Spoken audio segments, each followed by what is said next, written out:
చేసి ఎదగాలని పరివే వాళ్ళని హితులుగా తలచి ముందుకెళ్ళాలని.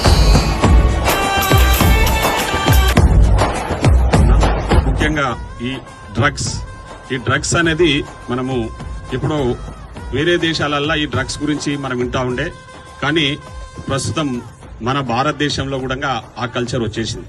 ఎస్పెషల్లీ యంగ్స్టార్స్ ఎక్కువ మటుకు ఈ డ్రగ్స్ కి అడిక్ట్ అయిపోయి వాళ్ళ లైఫ్ స్టైల్ అంతా కూడా, వాళ్ళ లైఫ్ అంతా కూడా స్పాయిల్ చేసుకునే పరిస్థితులు మనం రెగ్యులర్ గా చూస్తా ఉన్నాం. సో దాన్ని దృష్టిలో ఉంచుకొని ఇప్పటిదాకా ఎస్పీ గారు మాట్లాడినట్టు గౌరవ ముఖ్యమంత్రి శ్రీ రేవంత్ రెడ్డి గారు చాలా స్పెషల్ ఇనిషియేటివ్ తీసుకున్నాడు. దీని మీద డ్రగ్స్ ను ఎట్టే పరిస్థితుల్లో అనగదొక్తాము, డ్రగ్ పెట్లర్స్ గానీ డ్రగ్స్ అడిక్టర్స్ గానీ కూకటి వేలతో దీన్ని పెకలించాలని ముఖ్యమంత్రి గారు పదే చాలా మీటింగ్స్ లో చెప్తా ఉన్నారు. మీరు చూస్తా ఉన్నారు.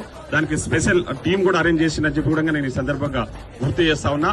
ఇక్కడ ఉన్న వాళ్ళందరూ కూడా మాకు కూడా బాధ్యత ఉందని, మీరందరూ కూడా బాధ్యత తీసుకొని మీకు ఎక్కడన్నా ఇట్లాంటివి జరుగుతూ ఉంటే సమాచారం ఉంటే మాత్రం తప్పకుండా డిపార్ట్మెంట్ కి సమాచారం ఇవ్వాలని చెప్పేసి కోరుతూ ఇలాంటి మంచి కార్యక్రమాన్ని అరేంజ్ చేసిన డిపార్ట్మెంట్ వారికి ప్రత్యేకంగా ధన్యవాదాలు తెలియజేస్తూ సెలవు తీసుకుంటున్నాను.